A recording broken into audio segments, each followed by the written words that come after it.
नमस्कार साथियों। आज हम लोग बात करेंगे कि क्या हमारे अच्छे और बुरे कर्म का फल हमें भोगना पड़ता है।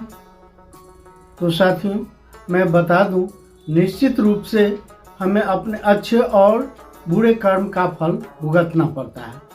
अब हम लोग बात करेंगे कि कैसे।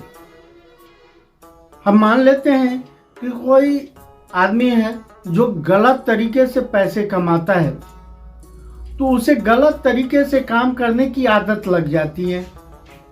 वह गलत तरीके से पैसा कमाता रहता है।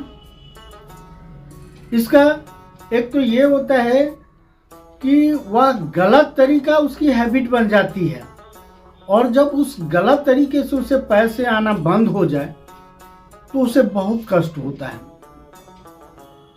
वह गलत तरीके से पैसे के लिए बहुत सारी उम्मीदें रखता है, लेकिन जब वह उम्मीद पूरी नहीं होती है तो उसे बहुत कष्ट होता है। दूसरी चीज है कि उसका गलत प्रभाव उसके परिवार के अन्य सदस्यों पर पड़ता है।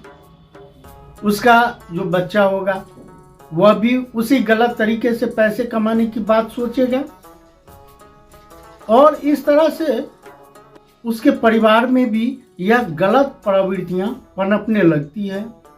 और जब वह गलत तरीका से पैसा आना बंद हो जाता है या गलत तरीके से पैसा नहीं कमा पाता है, तो उसके ऊपर कष्टों का पहाड़ टूट पड़ता है। जैसे चोर, डकैत, बदमाश, ये गलत तरीके से पैसे कमाते हैं। किसी को एक बार लूट लिया, उसे 50,000 रुपया आया, किसी को दूसरे को लूटा, 1,00,000 रुपया आया। तो इस तरह से उस काम में उसका मनोबल बढ़ता चला गया।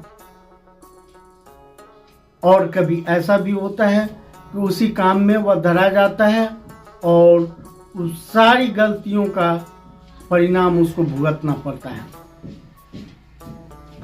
आगे यही संस्कार उसके बच्चों पर जाता है, जो बाद में उसका बच्चा भी उसको इस तरह से अच्छा ट्रीट नहीं कर पाता है, और उस गलत संसार की वजह से उसे जिंदगी भर छुप छुप के रहना पड़ता है या डर डर के जीना पड़ता है। तो साथियों, निश्चित रूप से गलत काम का गलत परिणाम होता है। तो ऐसी कोई गलती ना करें।